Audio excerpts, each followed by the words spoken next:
Parliament house जा रहे थे। पार्लियामेंट हाउस के सीढ़ियों पे बीजेपी के एमपी लकड़ियां लिए हमारे सामने खड़े होते हैं, हमें अंदर नहीं जाने देते हैं, और उसके बाद अब ये थोड़ा सा अपना फिर से ये डिस्ट्रैक्शन करने की कोशिश कर रहे हैं। रियलिटी ये है कि नरेंद्र मोदी जी के मित्र अदानी जी के खिलाफ यूनाइटेड स्टेट्स में केस है, उनको वहां इंडाइट किया गया है, और अदानी जी को नरेंद्र मोदी जी हिंदुस्तान बेच रहे हैं। काम था, कभी कुछ डिस्ट्रैक्शन करते हैं, कभी कुछ डिस्ट्रैक्शन करते हैं। मैं भी राहुल जी से गुजारिश करूंगा। Thank you, thank you Jairam जी।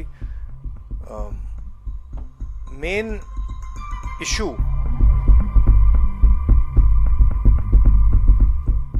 शुरुआत हुई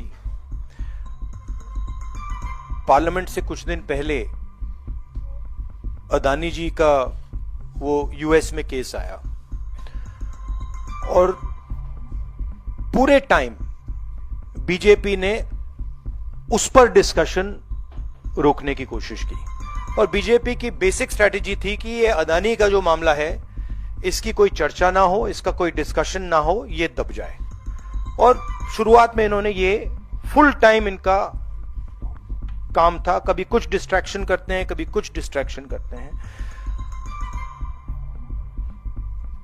उसके बाद अमित शाह जी का बयान आता है, और हम पहले से कह रहे हैं कि जो बीजेपी आरएसएस की सोच है एंटी कॉन्स्टिट्यूशनल सोच है, एंटी अंबेडकर जी की सोच है, और जो अंबेडकर जी की मेमोरी है, जो उनका कंट्रीब्यूशन है, उसको ये लोग मिटाना चाहते हैं, खत्म करना चाहते हैं। और डायरेक्टली इनके मंत्री ने, होम मिनिस्टर ने डायरेक्टली सबके सामने जो उनका माइंडसेट है वो सबके सामने उन्होंने दिखा दिया।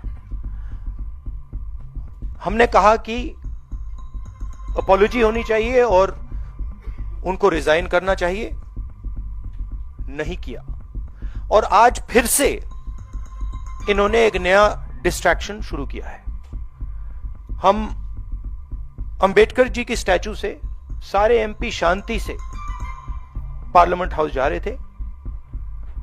पार्लियामेंट हाउस के सीढ़ियों पे बीजेपी के एमपी लकड़ियां लिए हमारे सामने खड़े होते हैं, हमें अंदर नहीं जाने देते हैं, और उसके बाद अब ये थोड़ा सा अपना फिर से ये डिस्ट्रैक्शन करने की कोशिश कर रहे हैं। रियलिटी ये है, इन्होंने अंबेडकर जी का अपमान किया है, उसकी अपॉलॉजी होनी चाहिए और रिजाइन करना चाहिए होम मिनिस्टर को। और जो मेन मुद्दा है जिसको ये मिटाना चाह रहे हैं, घुमाना चाह रहे हैं, मेन मुद्दा है कि नरेंद्र मोदी जी के मित्र अदानी जी के खिलाफ यूनाइटेड स्टेट्स में केस है, उनको वहां इंडाइट किया गया है, और अदानी जी को नरेंद्र मोदी जी हिंदुस्तान बेच रहे हैं। यह मेन मुद्दा है, और इसकी डिस्कशन ये लोग नहीं चाहते हैं। थैंक यू जी, शुक्रिया साथियों, शुक्रिया साथियों।